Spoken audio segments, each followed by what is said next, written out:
But guess what? The Jewish students at Columbia are still protesting. And do you know what I find really kind of interesting about this is, so do you guys remember back in 2020 with the BLM protests where the left would always say that the white people have to be in the front at the BLM protests because white people have white privilege and they are and they have all the power and therefore they should be in the front and put themselves in the most dangerous position while all the black people are in the back at the BLM protest? Does everyone remember this? The reason they did that is it's part of progressive stack, or what I sometimes have called the woke oppression hierarchy. They call it progressive stack, though. And it's basically their ranking system in order of who has the most intersectionality oppression points, or who is the most oppressed by capitalism, and who has the least intersectionality points, or the least oppressed by capitalism. And what they want to do is they say, okay, all you people that aren't really oppressed by capitalism, what you need to do is make up for the fact that you're not as oppressed by capitalism by oppressing yourselves and putting yourself in danger so that you can protect all of us. And so the rule was in the 2020 protests that the white people had to be in front and the black people had to be in back. Does everyone remember this? I'm not making this up. This was actually a thing. Well, let's fast forward to 2025. And what do we know about the left in regards to Israel?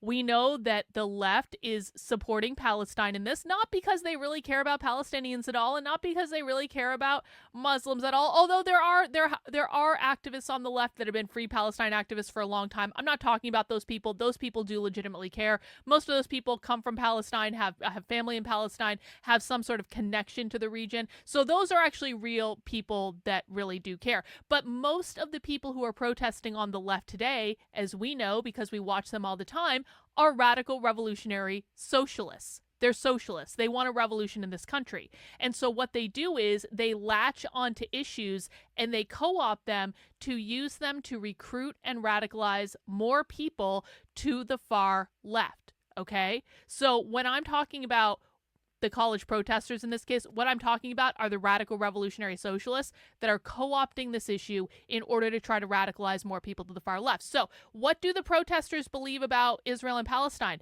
They believe that the Israelis are the evil settler colonists. Settler colonists means they privatized the land, they colonized or colonialized the land and privatized it under the oppressive force of capitalism. That means they stole the land from the indigenous people and then said, we control this and you can only be on it if we say so.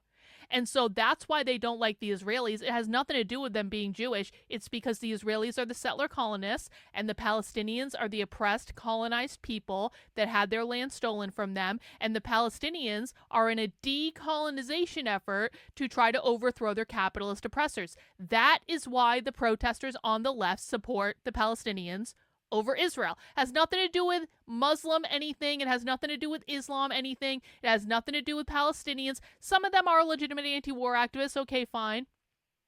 But mostly they dislike Israel because Israel are the settler colonists, not because they're Jewish. It doesn't really matter that they're Jewish. They dislike them because they're the settler colonists, okay? So the left sees what's going on in the Middle East as a very literal oppressor versus oppressed narrative. And they are always going to be on the side of the oppressed. So now, let's combine the two. Going back to 2020, we know that white people had to stand in front of black people during the BLM protests, okay? Let's apply that to what we're seeing now. The people protesting the strongest in opposition to the deportation of Mahmoud Khalil, who is the Columbia student who the Trump administration is trying to deport basically because he was speaking up at the pro-Palestine protests. Not that he did anything wrong, he didn't commit any crime, just because he said things the Trump administration doesn't like. The people protesting the loudest to try to overcome the deportation order are who? The Jewish students, the Jewish organizations. And we're seeing that again right now. Today at Columbia, Jewish students are chained to Columbia University gates demanding the name of the trustees that reported Mahmoud Khalil to ICE. Dozens of NYPD officers are here. Jewish students, you say? And Breakthrough News was covering this as well. And we've seen this group protesting several times. This is Jewish Voices for Peace. This one guy's wearing a yarmulke. He is literally wearing a yarmulke at the protests. Breaking, Columbia students changed themselves to the gates from Mahmoud Khalil. Members of Jewish Voice for Peace are demanding the university disclose the names of the trustees who shared Khalil's information with ICE. There have been protests about the students who Trump is trying to deport all over the country. There's also a protest today in Boston, which is where Tufts University is. There's also a Tufts student that Trump is trying to deport. We're seeing these things pop up all over the place. But my point is this. The people leading the resistance are the Jewish people. So why are they leading the resistance? Because on the left, they believe the Jewish people are the oppressors, they're the settler colonists, and they are trying to oppress the Palestinian protesters because they are saying words that the administration doesn't like. Maybe not trying to oppress. Maybe I phrased it wrong. Let me try phrasing that again. The Jewish students are protesting because they're representative of the oppressor in the situation, and here it is, I got it, and they are using their power to be in opposition to the oppression of the oppressed groups that they're protesting for. That's a much better way to describe it. Does everyone understand that? It's like when white people were using their power to protect black people, now Jewish people are using their power to protect Palestinians. It is exactly the same framework. The left operates in exactly the same way at all times. And if you understand the language of the left, this is why we spend so much time decoding the language and really getting very, very pedantic about the definitions, because the definitions are everything.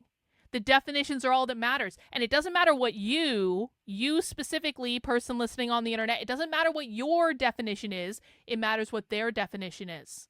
The left's definitions are all that matters when it comes to understanding the left, because the left's behaviors are going to follow what the left believes. And in this case, the left is not anti-Semitic, no matter how many times conservative influencers say it.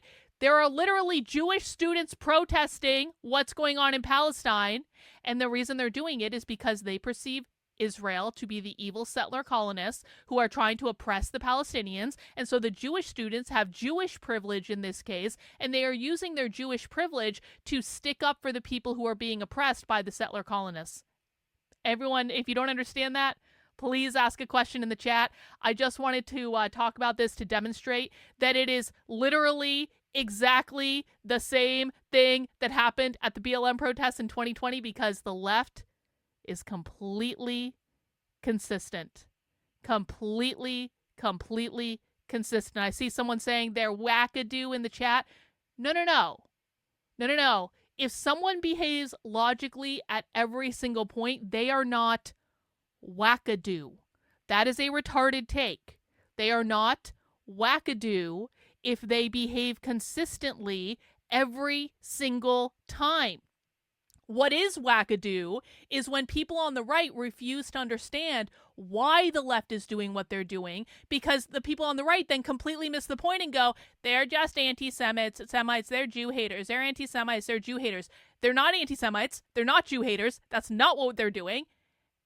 And you can see this right now, unless you think this is just a bunch of like self-hating Jews that are protesting at Columbia. Makes no sense. Anyway, we'll be following this along. Of course, I'm constantly monitoring the college protests and the campus protests, and I'll let you guys know if anything new and different happens. It's just like if we covered every single thing that happened at these protests, we'd literally be talking about it every single day, because there's always things happening at these protests. Naruto in with the super chat. I saw a rabbi said in front of Congress last week in a hearing on anti-Semitism, it's not enough to say you're not anti-Semitic.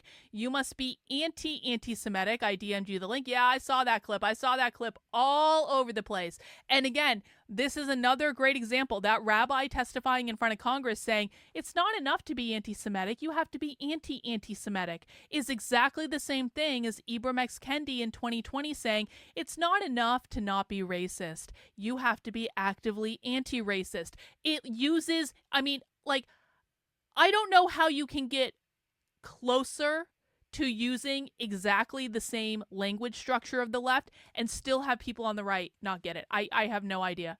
So that's what's going on with the campus protests.